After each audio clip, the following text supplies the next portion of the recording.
Hello everyone. हमने पिछले video में शुरू किया था 10th स्टैंडर्ड का फर्स्ट चैप्टर जो कि था historiography development in the west. उसमें हमने देखा था introduction 1.1, 1.2 that is modern historiography. इस वीडियो में हम शुरू करने वाले हैं 1.3 and 1.4 notable scholars. Notable scholars 5 to 8 दिया गया है कुछ, तो हम कुछ 3 या 4 कंप्लीट करेंगे इस वीडियो के अंदर। चलिए शुरू करते हैं। 1.3 development of scientific perspective in Europe and historiography. हमें देखना है कि साइंटिफिक नज़रिया जो यूरोप और हिस्टोरियोग्राफी में कैसे डेवलप हुआ, उसका डेवलपमेंट कैसे हुआ कि हमने हिस्टोरियोग्राफी की चीज़ों को यूरोप में साइंटिफिक तरीके से देखना कैसे शुरू करा, वो चीज़ें हम इस पैरा के अंदर देखेंगे। चलिए शुरू करते हैं। 18th सेंचुरी तक यूरोप में 18th सेंचुरी तक यूरोप एक कॉन्टिनेंट है, ठीक है। यूरोप में 18th सेंचुरी तक काफ़ी ज़्यादा ग्रो कर चुका था, उसने काफ़ी कुछ डेवलप कर चुका था वो, ठीक है। उसमें 18th सेंचुरी तक उसमें एज ऑफ रिवॉल्यूशन हो चुका था। उसके बाद इंडस्ट्रियलाइजेशन बहुत ज़्यादा बढ़ चुकी थी। टेक्नोलॉजी के हिसाब से उसने अपने आप को काफ़ी डेवलप कर रखा था, कर लिया था। वो बहुत तेज़ से डेवलप हो रहा था, उसने बहुत कुछ सीख लिया था, बहुत कुछ जान लिया था और बहुत आगे बढ़ चुका था, ठीक है। उसने बहुत ज़्यादा प्रोग्रेस कर रखा था, किसमें? फिलोसॉफी की फील्ड में और साइंस के फील्ड में उसने काफ़ी ज़्यादा प्रोग्रेस कर लिया था। ये दोनों फील्ड में साइंस वाइज भी वो काफ़ी आगे बढ़ चुका था, काफ़ी कुछ सीख चुका था, काफ़ी प्रोग्रेस कर चुका था। उसने बहुत कुछ अचीव कर लिया था फिलोसॉफी और साइंस में, ठीक है।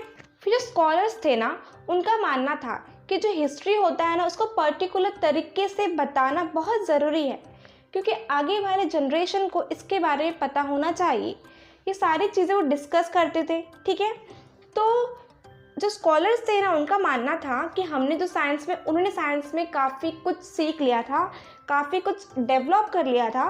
उनका मानना था कि हमें जो हिस्ट्री है उसको समझने के लिए, उसको और अच्छे से समझने के लिए, उसको अच्छे से लिखने के लिए, हिस्टोरियोग्राफी को और बेहतरीन तरीके से लिखने के लिए, एकदम नॉलेजफुल बनाने के लिए, उसको मतलब एकदम ट्रुथफुल बनाने के लिए हमें उस पर साइंटिफिक मेथड को अप्लाई करना चाहिए।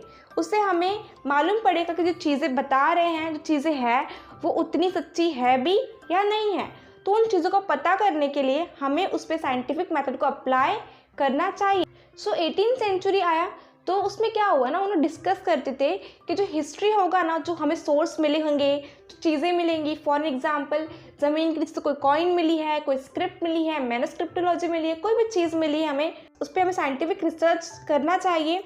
वो काफ़ी इंपॉर्टेंट होगा, साइंटिफिक मेथड को अप्लाई कर सकते हैं उसे और बेहतरीन तरीके से समझने के लिए, ठीक है। उनका मानना था कि जो हिस्ट्री है, हिस्ट्री के बारे में, हिस्टोरिकल ट्रुथ को जानने के लिए हमें उस पर साइंटिफिक मेथड को अप्लाई करना चाहिए। जो फिलोसॉफिकल थे उनका डिस्कशन होता था कि उनको फोकस करना है अब ज़्यादा से ज़्यादा हिस्ट्री के ऑब्जेक्टिविटी पे फोकस करना है और हिस्टोरियोग्राफी पे फोकस करना है। तो उनका डिस्कशन होता था, तो उसमें वो बोलते थे कि उनको बहुत ज़्यादा फोकस करना है हिस्ट्री पे और हिस्टोरियोग्राफी पे। 18th सेंचुरी के स्टार्टिंग में क्या हुआ पता है? जो यूरोपियन यूनिवर्सिटीज़ होते थे वहाँ पे ज़्यादातर पता क्या होता, फिलोसॉफिकल के बारे में ज़्यादा बात होती थी, फिलोसॉफिकल का डिस्कोर्सेस के बारे में ज़्यादा बात होती थी। वो चीज़ें जो होती थी जो भगवान के इर्द गिर्द घूमता था, मतलब कि उनकी सारी फिलोसॉफिकल चीज़ें थी, जो थ्योरी थी उनकी सिर्फ भगवान के आगे पीछे, डिवाइन के आगे पीछे घूमता था। जो डिवाइन की स्टोरी थी, जो फादर का ओरिएंटेशन था, जो भी चीज़ें थी भगवान को लेके, गॉड को लेके, डिवाइंस को लेके जो बातें बोली गई थी, जो थ्योरी बनाई गई थी, जो मिथोलॉजी थी, वो उनकी आगे पीछे, उनका जो फिलोसॉफिकल था वो आगे पीछे घूमता था, मतलब कि उसी के इर्द गिर्द घूमना। जो डिवाइन था उनका मानना था कि अगर कोई चीज़ें समझ नहीं आ रही है, साइंस प्रूफ नहीं कर पा रहा है, तो बोलते थे कि भगवान ने किया होगा वो। तो उनका मानना ऐसा था। लेकिन धीरे धीरे पता है क्या हुआ, चीज़ें बदली, ये चीज़ें बदली गई, सिनेरियो बहुत चेंज हो गया। अब होता है कि हम लोग भगवान पे बिलीव नहीं करते। क्यों नहीं करते? क्योंकि साइंस इसका प्रूफ नहीं देता है। फिर 1737 में क्या हुआ, कॉटिजन यूनिवर्सिटी था जो कि जर्मनी में फाउंड हुआ था। उसने एक बहुत बड़ा स्टेप लिया। उसने क्या किया पता है?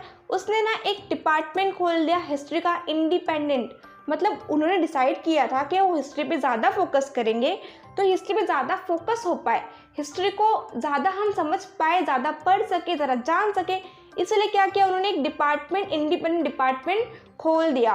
तो हिस्ट्री को एक बहुत ज़्यादा वैल्यू देने लगे वो लोग। उसके बारे में उसका एक अकेला डिपार्टमेंट था जहाँ पे हमने हिस्ट्री को एक नया मोड़ दिया, एक नया चीज़ दिया कि जिससे हम पढ़ सके, रिसर्च कर सके।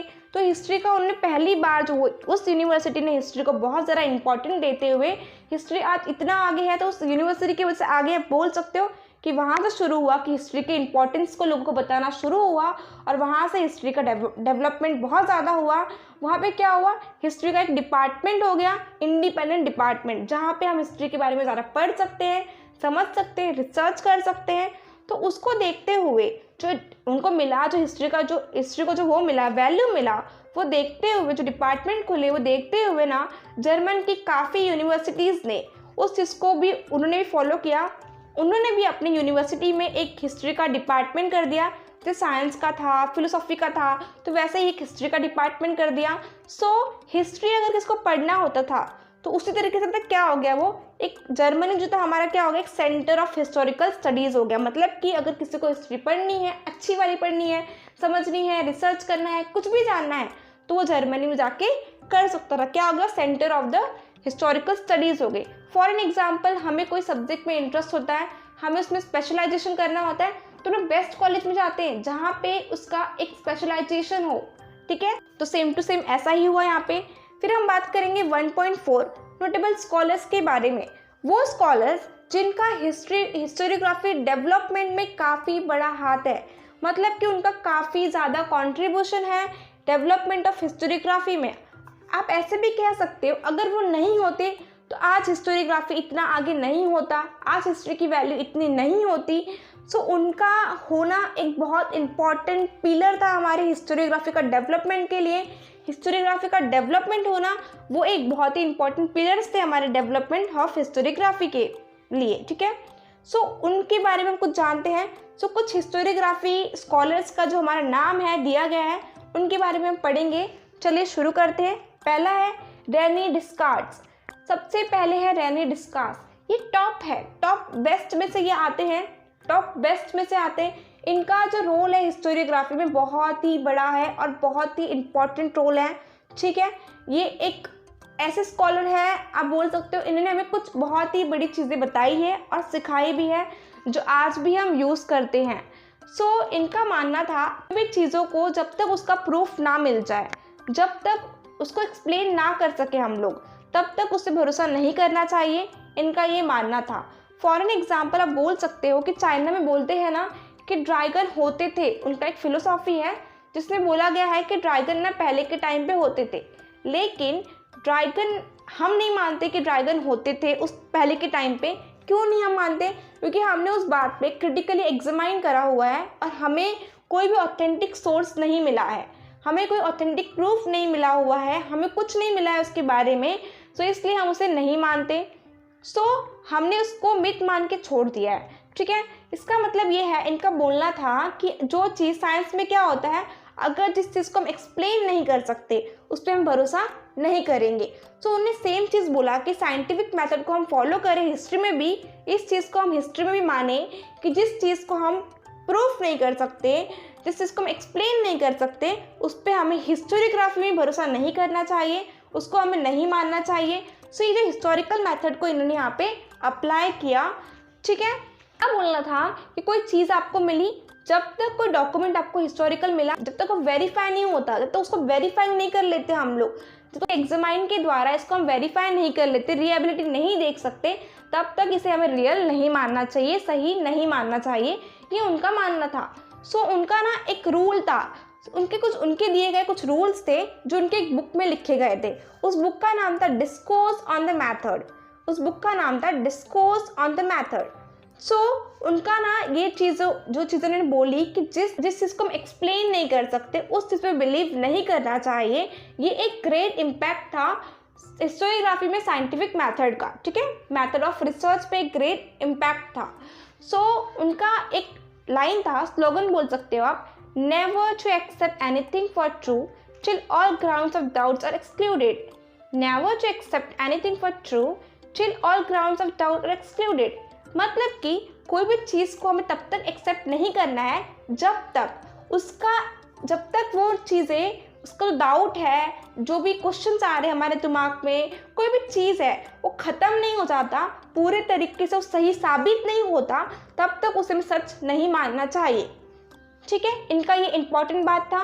अब बात करते हैं वोल्टेयर। इनका बॉर्न हुआ था 1694 में और इनका डेथ हुआ था 1778 में। वोल्टेयर का रियल नेम था, ओरिजिनल नेम था फ्रांसकोइस मैरी ओरिट। ये एक फ्रेंच के रहने वाले थे।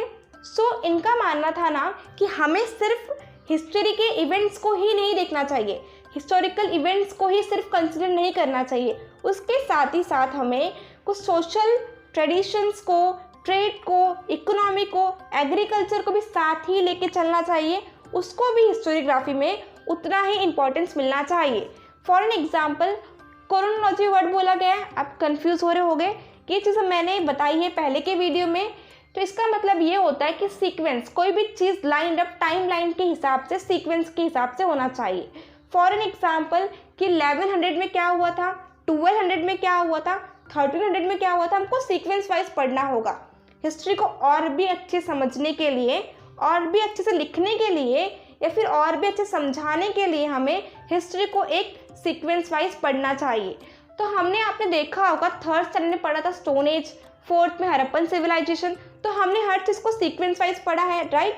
क्यों पढ़ा है? क्योंकि हमें हिस्ट्री अच्छे समझ में है। क्या हमने ऐसा किया पहले हड़प्पन सिविलाइजेशन पढ़ लिया है फिर स्टोन एज पढ़ा है, ऐसा करा है क्या? अगर हम ऐसा करते तो हमें चीज़ें सही से समझ में नहीं आती। इनका बोलना था कि जो ऑब्जेक्टिव्स है, जो क्रोनोलॉजी है हिस्टोरिकल इवेंट्स का, हमें सिर्फ ये नहीं पढ़ना है कि राजा महाराजा थे, उनके वॉर्स हुए, हिस्ट्री में ट्रांजिशंस कैसे आए, हमें साथ ही साथ ये भी जानना चाहिए, ये पढ़ना चाहिए, इसको भी इतना ही इम्पोर्टेंस देना चाहिए कि हमारा पहले के टाइम पे 1100 में सोशल ट्रेडिशंस कैसा था, ट्रेड का कैसा था उसमें, फिर ट्रेड कैसा हुआ 1200 में, फिर 1300 में कैसा हुआ, फिर एक्सपोर्ट इंपोर्ट हम कैसे चीज़ों को लेन देन करते थे। मतलब कि पहले के टाइम पे इकोनॉमिक में क्या था, पहले हम लोग बार्टर सिस्टम को फॉलो करते थे। अब ये बार्टर सिस्टम क्या है, इसमें हम कोई भी चीज़ों को ना मतलब अगर मुझे चावल चाहिए तो मैं गेहूँ दूंगी, चावल लूँगी, मतलब लेन देन ऐसे करते थे, एक्सचेंज करते थे। पहले के टाइम में पैसे नहीं थे, फिर पैसे कैसे ओरिएंट हुए, फिर हम लोग पैसे लेन देन करते हैं। ये चीज़ें कैसे बढ़ी, इकोनॉमिक में कैसे चीज़ें बढ़ी, तो हमें उसको भी जानना चाहिए कि 1100 में पहले क्या था, 12 में कैसे हुआ। तो हमको इन सारी चीज़ों को साथ ही साथ लेके चलना चाहिए और इन सारी चीज़ों को भी इक्वली इंपॉर्टेंस देना चाहिए। फॉर एन एग्जाम्पल कि हमारे इसमें सिंगिंग, डांसिंग्स को आज हम ज़्यादा वैल्यू करते हैं, राइट? करते हैं ना। पहले के टाइम पे इतनी वैल्यू हम नहीं करते थे। तो जो सिंगिंग, डांसिंग को जो हम वैल्यू करते हैं, राइट, जो वैल्यू करते हैं, तो पहले के टाइम पे डांस का क्या वैल्यू था, पहले के टाइम पे लोग डांस क्यों करते थे, कैसे करते थे, तो इन सारी चीज़ों को भी हमें पता होना चाहिए। तो हमें हर चीज़ को इक्वली इंपॉर्टेंस देना चाहिए और ह्यूमन लाइफ से रिलेटेड जो भी चीज़ें हैं, जो भी एक्सपेक्ट्स हैं, उन सब के बारे में हमें समझना चाहिए और उनके बारे में भी हमें हिस्ट्री में लिखनी चाहिए। उसको भी हम लोग को इम्पोर्टेंस देना चाहिए हिस्ट्री लिखते समय, ठीक है? वोल्टायर थे ना, मॉडर्न हिस्टोरियोग्राफी के फाउंडर थे। क्या थे? जो वोल्टायर थे मॉडर्न हिस्टोरियोग्राफी के फाउंडर थे, ठीक है? अब थर्ड है हमारा जॉर्ज विलियम फ्रेडरिक हिगल्स। ये बॉर्न हुए थे 1770 में और इनका डेथ हुआ था 1831 में। हिगल जर्मन के फिलोसोफर थे, ठीक है?